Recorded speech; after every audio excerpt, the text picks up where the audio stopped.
Shalom, salam sejahtera bagi Bapak Ibu Saudara-saudara, anak-anak yang dikasihi oleh Tuhan Yesus Kristus. Berjumpa kembali bersama saya Pendeta Eka di dalam renungan firman Tuhan pada hari ini, hari Sabtu 29 Oktober 2022. Sukacita dan damai sejahtera dari Tuhan Yesus kiranya menyertai hidup kita sekalian. Puji nama Tuhan. Sampai pada pembacaan firman Tuhan hari ini, yakni kitab Yesaya pasal yang ke-55. Kiranya firman Tuhan yang kita baca sungguh memberkati hidup kita. Baik, sebelum kita akan merenungkan bagian firman Tuhan hari ini, kita akan berdoa. Tuhan Bapa di surga, di dalam nama Tuhan Yesus, kami datang padamu mengucapkan syukur, terima kasih untuk kasih setia Tuhan yang boleh nyata dalam hidup kami sampai hari ini. Kami mau terus memperdengarkan hati pikiran kami kebenaran firman Tuhan. Kau yang mampukan untuk kami dapat mengerti, memahami apa yang Kau maksudkan. Juga Engkau yang menolong kami untuk kami dapat menggenapi firman Tuhan dalam hidup kami. Terima kasih Bapa, inilah diri kami sedia belajar firman Tuhan. Demi nama Tuhan Yesus kami berdoa. Haleluya, amin. Yesaya pasal yang ke-55 saya akan bacakan ayat 1 sampai yang ke-13. Demikian firman Tuhan. Ayo, hai semua orang yang haus, marilah dan minumlah air. Dan hai orang yang tidak mempunyai uang, marilah, terimalah gandum tanpa uang pembeli. Dan makanlah juga anggur dan susu tanpa bayaran. Mengapakah kamu belanjakan uang untuk sesuatu yang bukan roti? Dan upah jeripayahmu untuk sesuatu yang tidak mengenyangkan? Dengarkanlah aku, maka kamu akan memakan yang baik dan kamu akan menikmati sajian yang paling lezat. Sendengkanlah telingamu dan datanglah kepadaku. Dengarkanlah, maka kamu akan hidup. Aku hendak mengikat perjanjian abadi dengan kamu, menurut kasih setia yang teguh yang kujanjikan kepada Daud. Sesungguhnya aku telah menetapkan dia menjadi saksi bagi bangsa-bangsa, menjadi seorang raja dan pemerintah bagi suku-suku bangsa. Sesungguhnya engkau akan memanggil bangsa yang tidak kau kenal, dan bangsa yang tidak mengenal engkau akan berlari kepadamu, oleh karena Tuhan Allahmu dan karena Yang Maha Kudus Allah Israel yang mengagungkan engkau. Carilah Tuhan selama ia berkenan ditemui, berserulah kepadanya selama ia dekat. Baiklah orang fasik meninggalkan jalannya dan orang jahat meninggalkan rancangannya. Baiklah ia kembali kepada Tuhan, maka dia akan mengasihaninya. Dan kepada Allah kita, sebab ia memberi pengampunan dengan limpahnya. Sebab rancanganku bukanlah rancanganmu, dan jalanmu bukanlah jalanku. Demikian firman Tuhan. Seperti tingginya langit dari bumi, demikianlah tingginya jalanku dari jalanmu, dan rancanganku dari rancanganmu. Sebab seperti hujan dan salju turun dari langit dan tidak kembali ke situ, melainkan mengairi bumi, membuatnya subur dan menumbuhkan tumbuh-tumbuhan, memberikan benih kepada penabur dan roti kepada orang yang mau makan. Demikianlah firmanku akan keluar dari mulutku. Ia tidak akan kembali kepadaku dengan sia-sia, tetapi ia akan melaksanakan apa yang ku kehendaki dan akan berhasil dalam apa yang kusuruhkan kepadanya. Sungguh kamu akan berangkat dengan sukacita dan akan dihantarkan dengan damai. Gunung-gunung serta bukit-bukit akan bergembira dan bersorak-sorai di depanmu, dan segala pohon-pohonan di padang akan bertepuk tangan. Sebagai ganti semak duri akan tumbuh pohon sanobar, dan sebagai ganti kecubung akan tumbuh pohon murat. Dan itu akan terjadi sebagai kemasyhuran bagi Tuhan, sebagai tanda abadi yang tidak akan lenyap. Demikianlah firman Tuhan. Bapak Ibu Saudara-saudara yang dikasihi oleh Tuhan, mana yang akan kita pilih? Mengambil air dan gandum, juga susu dan anggur yang sudah disediakan dan diberikan dengan cuma-cuma, atau mengeluarkan uang untuk membelanjakan sesuatu yang tidak mengenyangkan. Di dalam teks firman Tuhan hari ini, tawaran Tuhan seperti itu. Kemungkinan besar orang akan memilih untuk mengambil yang sudah tersedia, dan diberikan dengan cuma-cuma atau gratis. Keselamatan pun diberikan Tuhan kepada manusia dengan cuma-cuma.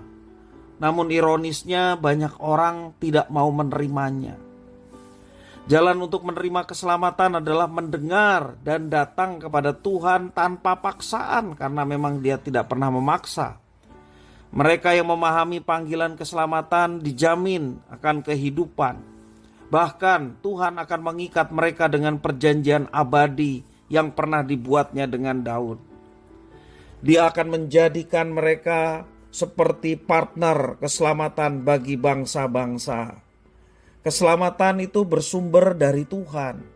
Manusia membutuhkan itu semua, karena kita orang berdosa yang sesungguhnya pada akhirnya akan binasa karena keberdosaan kita. Jadi kita semua membutuhkan keselamatan. Semua manusia membutuhkan keselamatan yang telah Tuhan sediakan. Tuhan Allah memanggil manusia karena menghendaki manusia untuk mendapatkan anugerah keselamatan. Dia memanggil setiap orang datang kepadanya, sebab setiap orang berpeluang besar untuk memperoleh keselamatan dengan cuma-cuma, gratis. Manusia juga diingatkan untuk tidak menghamburkan milik mereka demi memperoleh keselamatan palsu di luar Tuhan. Dalam panggilan keselamatan tersedia waktu perkenanan dari Tuhan Allah bagi manusia untuk menyadari akan dosa dan meninggalkan segala dosa kejahatan agar memperoleh kasih dan pengampunannya yang begitu melimpah. Di dalam keselamatan tentunya ada sukacita. Di dalam keselamatan ada damai sejahtera dan itu berkelimpahan. Hal itu bukan usaha manusia, tetapi itu betul-betul sepenuhnya karena pemberian dan anugerah dari Tuhan. Kita pun telah diselamatkan dan menjadi milik Tuhan. Dan keselamatan itu tidak kita beli, bukan? Tetapi keselamatan itu dianugerahkan, diberikan. Kita sebenarnya tidak layak, tetapi diberikan. Jadi anugerah itu Dia tidak harus memberi, tetapi memberi. Kita tidak layak menerima, tapi menerima. Itulah anugerah yang diberikan Tuhan kepada kita, yakni keselamatan. Tidak seorang pun mampu untuk membelinya. Harus sebesar apa untuk bisa membeli keselamatan? Apakah perbuatan baik kita bisa menyelamatkan kita? Alkitab dengan tegas tidak. Bahkan orang saleh pun dikatakan seperti kain kotor.